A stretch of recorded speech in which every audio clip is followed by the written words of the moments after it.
Mi nombre es Hugo Fernando Barbosa del quinto tetra de Psicología y este video final es para hacer un pequeño repaso sobre los dos temas que analizamos en clase. Uno de ellos era métodos científicos en la psicología y el segundo tema, los tratamientos psicológicos. Primero hablaremos sobre los métodos científicos de la psicología. En este tema hablaremos específicamente de tres métodos: el experimental, el correlacional y el observacional. Hablando sobre el método experimental. Bien, al escuchar este nombre, método experimental, quizás nos venga a la mente la palabra ciencia, y es que el método experimental es un procedimiento de contrastación empírica que se lleva a cabo mediante la experimentación precisamente. El objetivo de este es comprobar los efectos que se producen en una variable previamente seleccionada o dependientes, a partir de los cambios artificiales provocados por el experimentador al manipular otra variable que es el independiente o la persona que está siendo investigada. Este método permite que se pueda hacer tantas repeticiones del experimento como se requiere y que ya sea que sean idénticas, literalmente hablando, o con algún cambio que interese introducirse, una repetición constructiva como le llaman. El procedimiento de este es suponer en primer lugar la selección de variables, también en segundo lugar la preparación de los diseños que se suponen más apropiados en función a la naturaleza de las variables y de las circunstancias que rodean al experimento, y finalmente en tercer lugar es preciso ejercer un control de las posibles variables que pudiera influir en varios dependiendo pero no han sido elegidas por su manipulación experimental. Ahora, el método correlacional.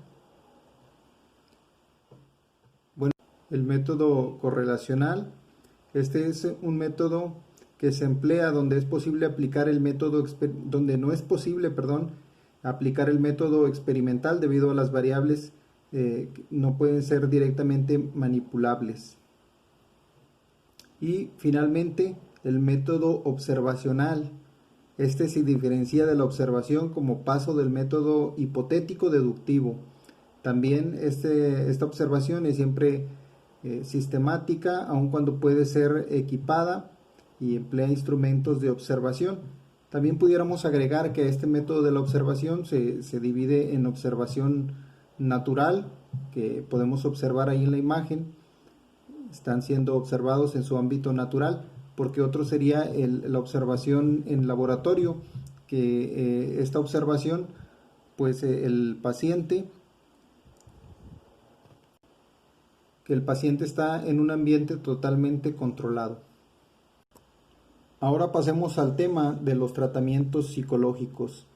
En este tema abarca varios subtemas: psicoanálisis y psicoterapias psicoanalíticas, terapias de conducta, psicoterapias humanistas y existenciales, psicoterapias cognitivas, psicoterapias sistemáticas y un tema sobre las psicoterapias y algo otras que han surgido con el tiempo.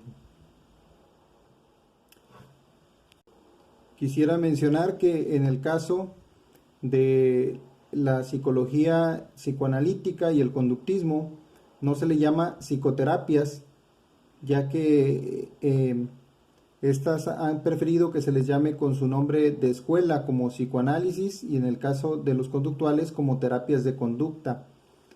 Ellos no aceptan tampoco este nombre de psicoterapia, sino más bien prefieren que se le llame modificación de conducta, dejando el término psicoterapia para los demás.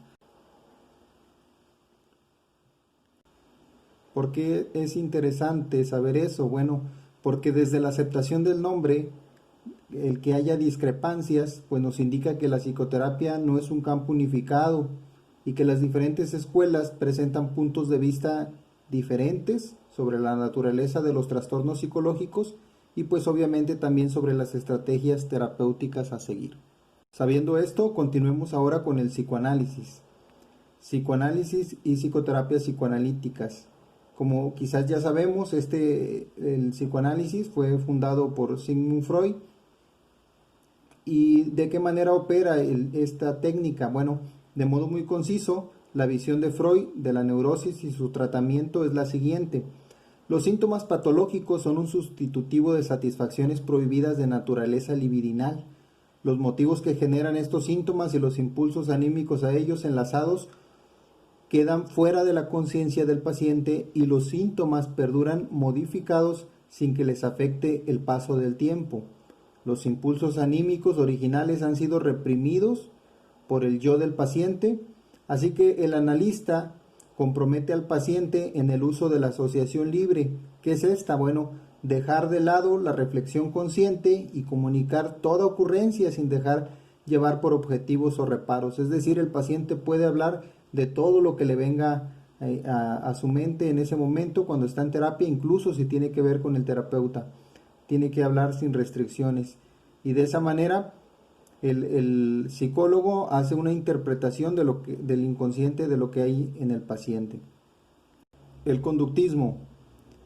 El punto de partida de la terapia de conducta es la consideración de que la mayor parte de la conducta, incluyendo la conducta inadaptada, es aprendida y por tanto los principios que se derivan de las teorías del aprendizaje son aplicables a los tratamientos. Los puntos comunes de las terapias de conducta son los siguientes: centrarse básicamente en la conducta por la que se demandó la terapia, sin suponer aquella una simple señal de un proceso psicoanalítico intrapsíquico, y considerar que la conducta normal y la anormal, la anormal y la normal, se mantienen modificadas por los mismos principios. La conducta desadaptativa puede desaparecerse y sustituirse por otra conducta que sea adaptativa. La siguiente psicoterapia es la humanista y existenciales. Esta surgió porque estaba en desacuerdo tanto con la psicología psicoanalítica como con la psicología conductual. Y aunque no se puede hablar de la psicología humanista como una unidad de escuela en las terapias humanistas existenciales, sino más bien de diferentes enfoques en esta psicología. Algunos de los puntos importantes de la psicología humanista es que se concibe a la persona como un todo integrado. No se puede separar sentimientos, pensamientos y conducta. La conducta humana es intencional, la búsqueda de sentido y las motivaciones axiológicas. Y podemos mencionar algunas como la psicología del ser de Maslow, que enfatiza la tendencia al crecimiento y coloca a la autorrealización como la meta de la terapia. La psicología centrada en el cliente de Rogers también es identificada como psicología humanista. Psicologías cognitivas. Podemos destacar 3 puntos sobre esta psicología, la cognitiva.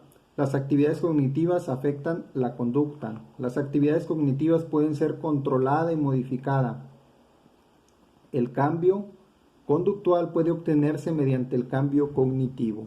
Esta terapia está muy relacionada también con la terapia conductual, por eso en algunos casos algunas se le llama incluso cognitivo-conductual.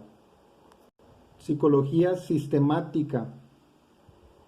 Bueno, esta psicología sistemática propone trasladar las acciones terapéuticas fuera del ámbito de lo intrapsíquico o de lo individual, es decir, situarla en patrones de interacción.